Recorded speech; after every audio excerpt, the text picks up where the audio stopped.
오늘 하나님 말씀 마가복음 10장 46절로 52절에 있는 말씀 다 한 목소리로 합독하시겠습니다. 시작. 저희가 여리고에 이르렀더니 예수께서 제자들과 허다한 무리와 함께 여리고에 나갔을 때 디메도의 아들임 소경 거지 바디메오가 길가에 앉았다가 나사렛 예수시란 말을 듣고 소리질러 가로되 다윗의 자손 예수여 나를 불쌍히 여기소서 하거늘 많은 사람이 꾸짖어 잠잠하라 하되 그가 더욱 소리질러 가로되 다윗의 자손이여 나를 불쌍히 여기소서 하는지라. 예수께서 머물러 서서 저를 부르라 하시니 저희가 그 소경을 부르매 이르되 안심하고 일어나라 너를 부르신다 하매 소경이 겉옷을 내어버리고 뛰어나 일어나 예수께 나아오거늘 예수께서 일러 가라사대 내가 무엇을 하여 주기를 원하느냐. 소경이 가로되 선생님이여 보기를 원하나이다.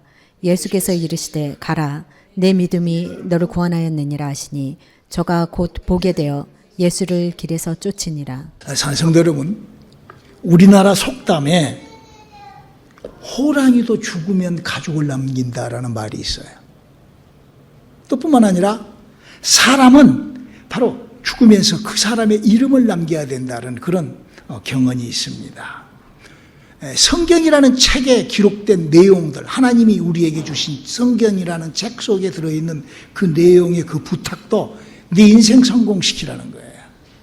그래서 그 네 인생을 성공시키는 것은 물론이고 네 인생의 성공을 너희 후손들에게도 대물림하는, 이 성경이에요. 성경은 아브라함부터 그 조상 이렇게 대물림하는 그런 것이 성경에서 원하는 믿음의 하나님의 방법, 믿음의 축복이라는 것입니다.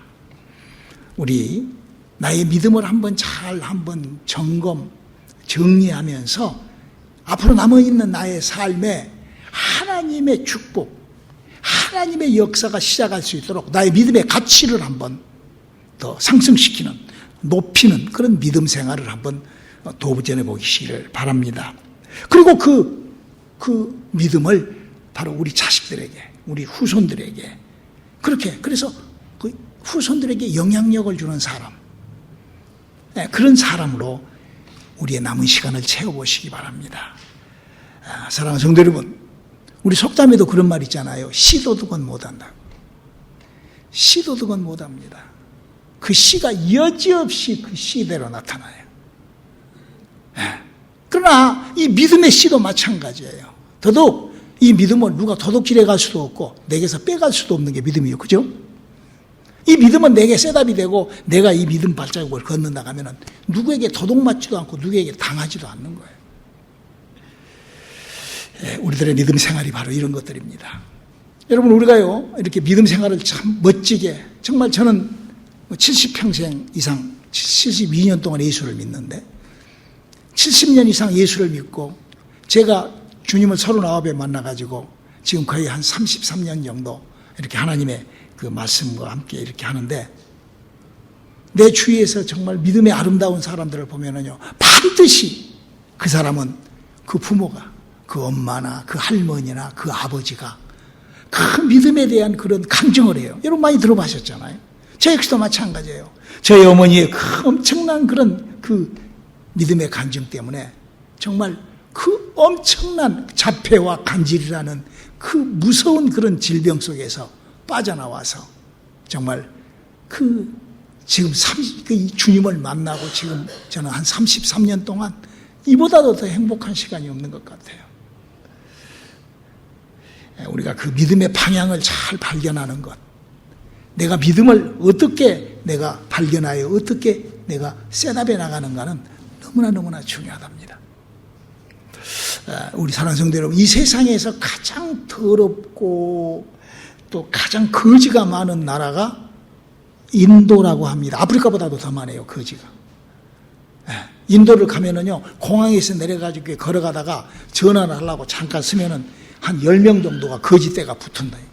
공항에서. 그게 거지가 그게 가장 많은 나라입니다. 근데 그 나라가 특이한 것이 하나 있어요. 아침부터 좀 죄송한 얘기입니다만은, 그 나라는 소가 지나가다가 소가 똥을 싸면은 그 똥을 손으로 받아갖고 벽에다가 놓고 그 똥에서 그렇게 연기가 이렇게 김이 날 때까지 그걸 그렇게 빌고 거기 똥에다가, 소똥에다가 그 소를 그렇게 우상 숭배하는 그런 그런 나라들이죠. 그리고 그 손으로 또 음식을 먹고 지저분하고 그 가난하고 굶주리고 그 어린아이들의 영양실조로 막 그런. 근데 여러분 그거 아세요? 이 지구촌에서 가장 원자재가 자연이 풍부한 가장 지화자원이 많이 백해져 있는 땅덩어리가 인도라는 그 땅덩어리로, 그 땅덩어리가 세계에서 가장 지화자원이 많은, 사우디보다도 더 석유량이 더 많이 잡혀 있는 나라가 인도예요. 그런데 왜 그렇게 그 사람들은 그렇게 가난하게 살까? 아니 지화자원 캐서 팔면은 돈이잖아요. 사우디 같은 데는 뭐 석유만 팔아갖고도 세계 어마어마한 부자잖아요. 근데 미안하게도 그 지화자원이 너무 깊숙이 박혀 있어가지고 그거를 끄집어 올리는, 그 지화자원을 채굴해내는 채굴비가 바깥에서 수입한 것보다 더 비싸대. 그림의 떡이야. 지화자원이 아무리 있으면 못해요. 그걸 판에서 그걸 캐서 팔 수 있는 그런 비용이 왜 너무 깊이 박혀져 있으니까. 그런다는 학술적인 얘기를 저는 들었습니다. 이 신앙생활도 마찬가지예요. 내가 너무 깊숙이 그냥 이 신앙생활 깨놓으면 그림의 떡이요. 매치가 되는 비유였는지는 모르겠습니다만은 그렇습니다. 우리 사랑하는 성도 여러분, 우리 신앙생활이라는 것은 그냥 천국 가려고 믿는 것이 아닙니다. 이 신앙생활이라는 것은 이 땅에서부터 하나님의 축복과 함께하는 것이 신앙생활이에요. 할렐루야. 하나님의 그 능력과 함께하는 것이 바로, 그래서 이 성경이 우리들에게 우리가 가지고 있는 우리 인간의 지식이라는, 우리가 가지고 있는 이 지식을 통하여 그걸 알리고 있는 거예요. 성경은 바로 우리들에게 그걸, 그래서 성경은 무엇을 우리에게 가르치고 있냐, 이것 중에. 성경은 그 가문에 흐르는 저주가 있다는 거예요. 또한 그 가문에 흐르는 축복이 있다는 거예요. 이거를 세상, 우리 동양에서는 사주팔자라고 그러고 서양에서는 그걸 DNA라고 그러죠. DNA. 여러분, 아비가 오늘 지금 본문의 설교 말씀도, 오늘 본문 얘기도 그 얘기예요. 아비가 디모데라는 아비가 소경이니 바디메오라는 그 아들도 소경이더라. 그 말이요. 유전자가 소경이더라. 엄마가 당뇨 있으면 자식도 당뇨. 엄마가 뚱뚱하면 새끼도 뚱뚱. 이렇게 돼 있어. 엄마가 홀쭉이면 새끼도 홀쭉. 유전자. 그 가문에 흐르는 바로 그 DNA. 근데 그 DNA가 그 저주가 누구하고 만나? 예수하고 만나니까 거기에 뭐가 나타나? 하나님의 역사와 축복이 나타난다는 거예요. 지금 오늘 그 얘기인 거예요. 사실 이 세상에 있는 종교적인 교회나 종교적인 설교들은 이 사건을 가지고 실질적으로 그렇게 얘기 안 합니다. 영적인 눈이 장님이어서 예수를 만나서 영적인 눈이 떠졌다고. 물론 한 50% 그렇게 하는 소리고, 그렇게 종교적인 소리를 할 수 있겠죠. 그 종교 인격적으로 하는 소리죠. 그러나 그게 아니에요. 여기 보면은 분명하게 아버지 디메오가, 아들 바디메오가 이렇게 유전자적인 얘기를 하고 있다는 것을 우리가 성경에서 발견을 해야 됩니다. 여러분, 우리가 믿는 예수 믿는 이 기독교는 어떤 그런 형이사학적, 어떤 관념적, 어떤 그런 객관적인 것이 아니라 실질적인 거란 거예요. 그래서 바로 대물림을 하는. 그래서 이 성경은 세상에 얘기하는 그런 종교적인 인격적으로 인격이 변화가 되고 인격적으로 하나님을 만나 인격적인 교제를 하는 이런 성경은 인격적으로 그 인격적으로 하나님을 믿었던 사람들은 아브라함 때부터 말라기서까지 율법 시대 사람들 얼마나 인격적으로 하나님을 믿어요. 자기의 인격으로.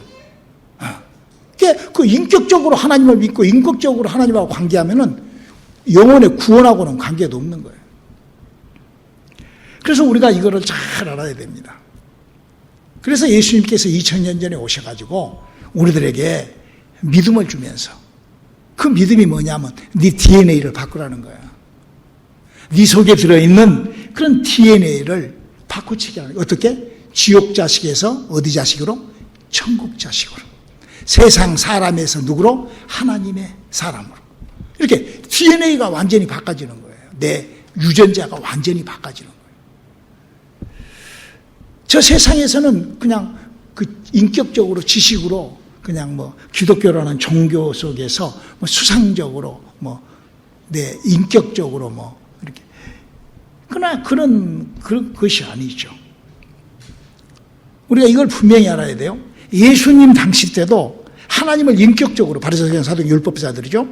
성경을 들고 예수님을 가르쳤어요. 똑같은 성경을 갖고 예수님을 가르쳤다고 그들이. 그러나 예수님은 그러지 않죠. 예수님은 우리에게 생명을 주시기 원합니다. 더 가치 있는 삶을 우리들에게 선물하신다. 그래서 우리가 예수님이 하신, 예수님으로 인하여 시작된 그 진리, 복음, 생명은 무엇인가가 우리가 성경을 읽으면서 발견을 해야 돼요. 예수님이 준 생명은 무엇인가? 이 성경이라는 책만이 오직 그런 걸 가르치는 거예요. 영적인 영들이. 그래서 세상에 일어나는 영들의 일을 이 성경이라는 지식을 통하여 우리들에게 그걸 알려주고 가르치시면서 우리들에게 더 가치 있는, 더 능력 있는 삶을. 그래서 이 성경을 내가 영적인 문제들로 보느냐, 아니면은 종교적인 어떤 무슨 뭐 율법적인 상식적인 뭐 사랑으로 뭐 이렇게 보느냐는 천지차이입니다. 천지차이. 성경을 보는 그 각도가. 우리가 성경을 볼 때 그런 어떤 관념적, 객관적 어떤 그런 형이사학적인 그 관계와 직접 관계하느냐는 굉장히 차이가 있다는 것 여러분 발견하시기를 바랍니다. 이 주위에, 우리 주위에 수많은 기독교 종교인들이 있고 수많은 종교가 있지만 우리는 하나님하고 직접 만남이 있는 하나님의 영혼이, 우리 영혼의 하나님의 그 영적인, 그러니까 내가 인격적으로 하나님을 만나는 것의 그 가치. 물론 세상을 살다가 뭐 세상을 그냥 험난하게 살다가 그냥 어느 날 하나님을 만나서 인격이 변화되고 그 가치 있는 종교, 기독교 종교를 그렇게 사는 것도 가치가 있겠죠. 그러나 그보다는 훨씬 더 가치 있는 바로 내 영혼이 바로 하나님과 관계하는, 내 영혼에 하나님의 생명이 시작되는 그런 가치 있는 그런 신앙생활을 시작해 볼 수 있기를 주님의 이름으로 축원합니다. 예수님이 오셔서 바로 그거를 해 주셨어요. 우리 예수님이 이 땅에 오셔서 종교인들에게, 그 하나님을 그때 잘 믿는 바리새인 사도계 율법사들에게, 지금으로 말하면 예수 믿는 사람들에게 바로 목사님이 지금 예수님이 가르친 것처럼 예수님이 그런 하나님을 그렇게 객관적 그렇게 믿었던 그들에게 바로 예수님이 바로, 그러면 예수님께서 어떻게 가르쳐 주셨던가? 예수님은 어떻게 이 더 가치 있는 삶, 어떻게 하나님과 함께하는 그 삶을, 어떻게 복음을, 어떻게 생명을, 어떻게 구원을 우리에게 주셨는가? 1. 예수님은 30살 정도 때 복음을 시작합니다. 따라서 합시다. 시작. 예수님은 30세쯤에 복음을 시작하셨답니다. 내 말이 아니에요. 누가복음 3장 23절 읽어볼까요? 예수께서 가르치심을 시작할 때 30세쯤 되시니라. 여러분, 예수님을, 누가복음을 읽어오면 예수님은 태어날 때도 예수님을 갖다가 성전 있는 데 와가지고 했고, 12살 때부터는 이제 걸어다닐 때니까 매년 와서 예배 드리고, 그 성경이 나오잖아요. 그러니까 그때는 예수님이 그 종교적, 그 예수 믿은 거 인격적으로 하나님을 섬긴 거예요, 예수님도. 그러다가 바로 예수님이 30세쯤에 이렇게 시작을 했다고 그래요.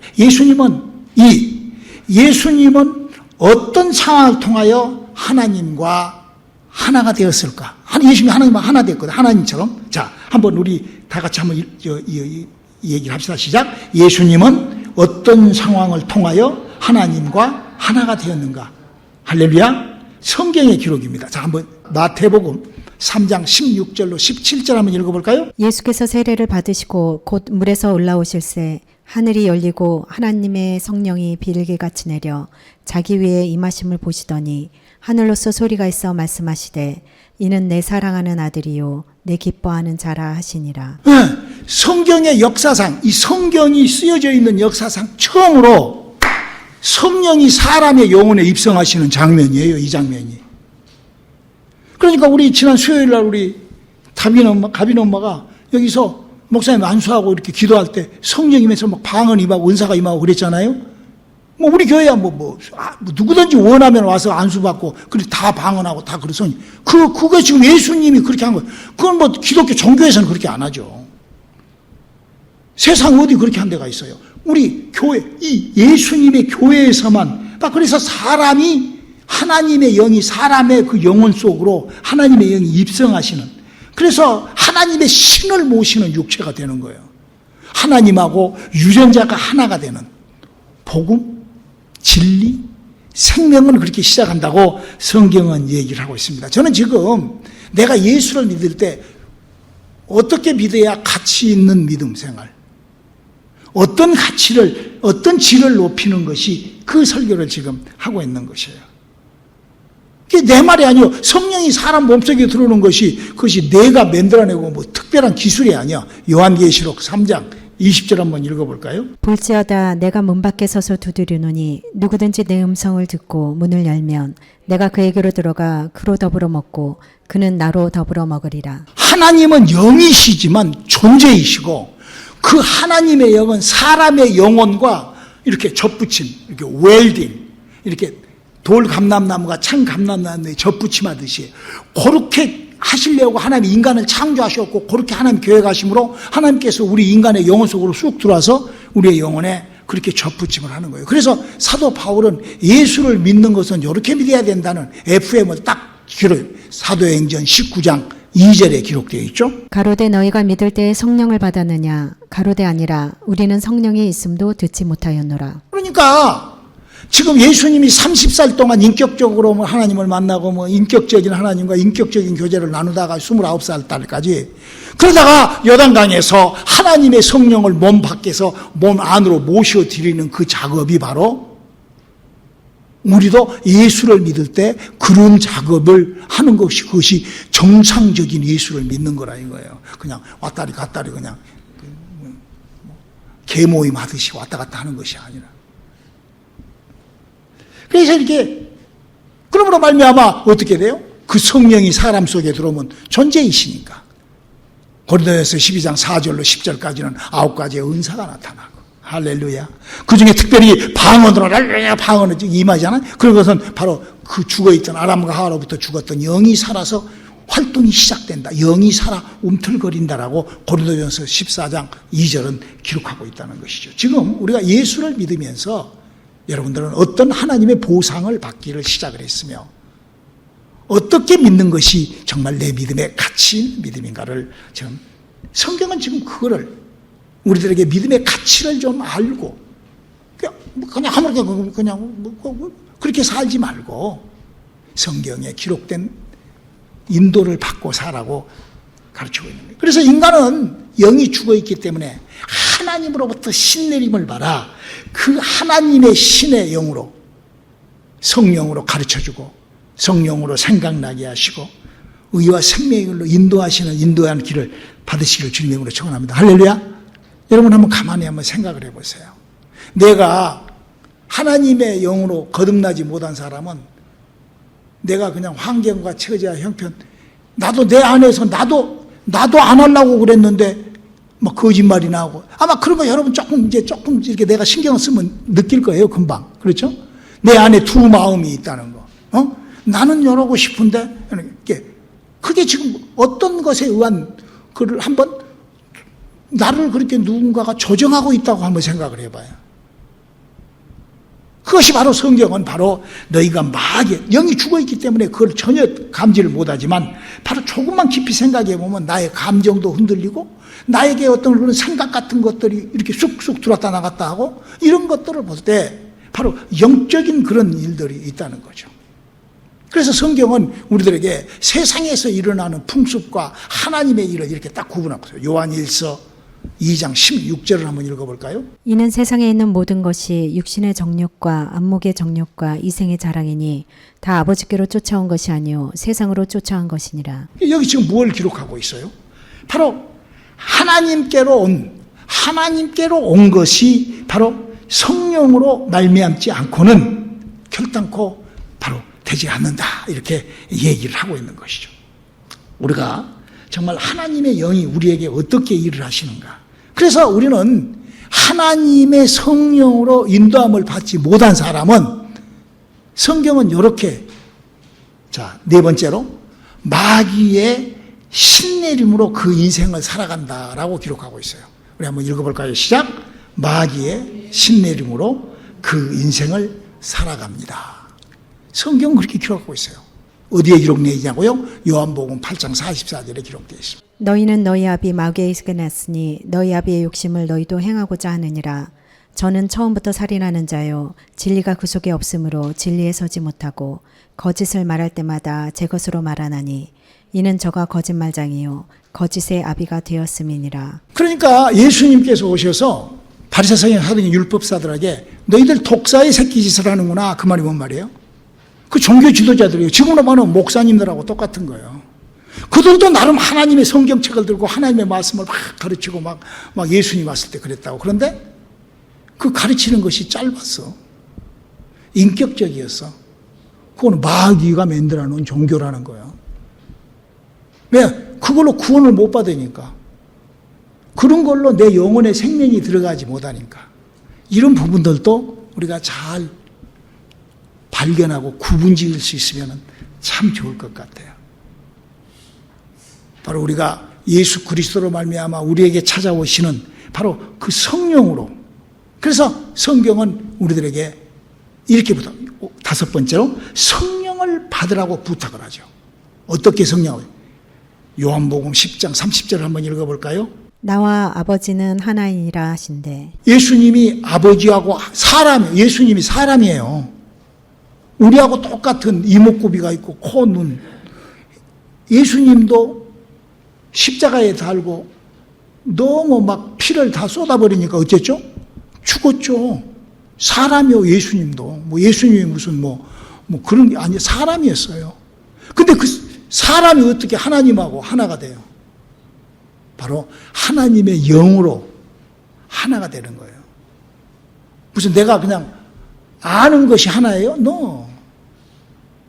여러분, 아무리 알고 아무리 연애를 깊이 해도 둘이가 하나로 한 몸이 되지 않으면 그 연애하는 것이지 하나가 될 수가 없어요. 그러나 부부는 둘이 한 몸이 되니까 하나요. 그와 똑같이 하나님하고 내하고가 하나가 되지 않으면, 그래서 하나가 되는데 어떻게 하나가 되냐? 요한복음 10장 34절로 35절의 기록입니다. 예수께서 가라사대 너희 율법에 기록한 바 내가 너희를 신이라 하였노라 하지 아니하였느냐. 성경은 폐하지 못하나니 하나님의 말씀을 받은 사람들을 신이라 하셨거든. 이거 바로 이거예요. 우리가 하나님을 믿고 하나님을 알고 하나님을 섬기고 막 율법적으로 그 율법인 거예요. 하나님을 섬기는 모든 법. 하나님을 섬기고 내가 몸이 바꿔지고 내 생각이 바꿔지고 마음이 바꿔지고 다 이거 하나님을 섬길 때 법이요.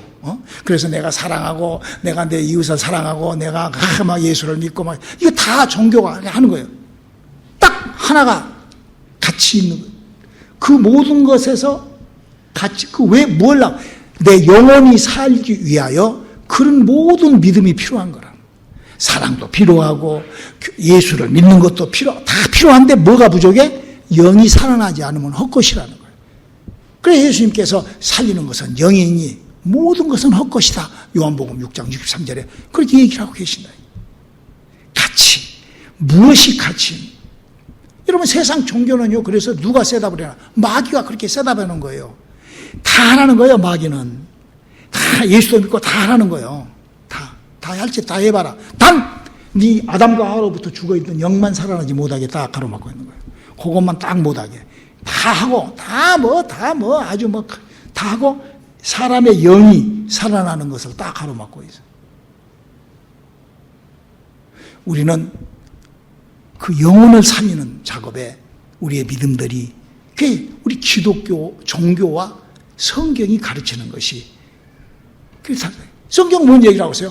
인간은 다 아담과 하와로부터 영이 죽어있기 때문에 그 영이 하나님하고 하나가 돼서 그 영이 활동이 시작돼야 된다. 이런 하나님의 그 축복이 시작돼. 이런 하나님의 그런 도심이, 보상이 크게 시작되는 거예요. 그렇게 믿는 자들에게는 이런 표적이 잇따르느니 저가 내 이름으로 귀신을 쫓아내고 새에 방언을 하고 뱀을 집으며 무슨 독을 마시라도 해를 받지 않고 병든 자에게 언젠지 나으리라 하는 그런 그래서 정말 우리가 하나님의 보상에 정말로 가치 있는 내가 삶에 내 믿음이 어떤 가치 있는 믿음 생활을 내가 셋업해 나가는가, 그리고 어떻게 내가 내 후손들, 내 자식들에게 무엇을 내가 남길 것인가를 우리가 생각하는 그런 저와 여러분들의 시간이 되시기를 주님의 이름으로 축원합니다. 마지막으로 소크라테스가 이런 말을 하죠. 뭐라 하죠? 네 자신을 알라. 예수를 믿는 사람들이여 어떻게 예수를 믿고 있는지를 발견하시기를 주님의 이름으로 축원합니다. 내가 지금 영혼의 행복, 내 영혼의 생명이 시작되어 내 영적 생활을 하나님과 관계를 하는 시간을 하고 있는 거예요. 왜 자신이 그냥 사랑 찾고 못 찾고 하는 그런 종교, 기독교 종교를 믿고 있는지 우리가 이 두 부분을 쫙 구분지어 가치 있는 삶을 출발시키는 우리들의 시간들이 되시기를 주님의 이름으로 축원합니다. 기도하시겠습니다. 하나님, 우리가 혹 지혜가 부족하거든 지혜를 주시는 하나님의 지혜로 우리를 함께하게 하셔서 가치 있는 삶을 출발시키는 우리들의 믿음들 되게 도와주시옵소서. 예수님의 이름으로 기도드렸습니다.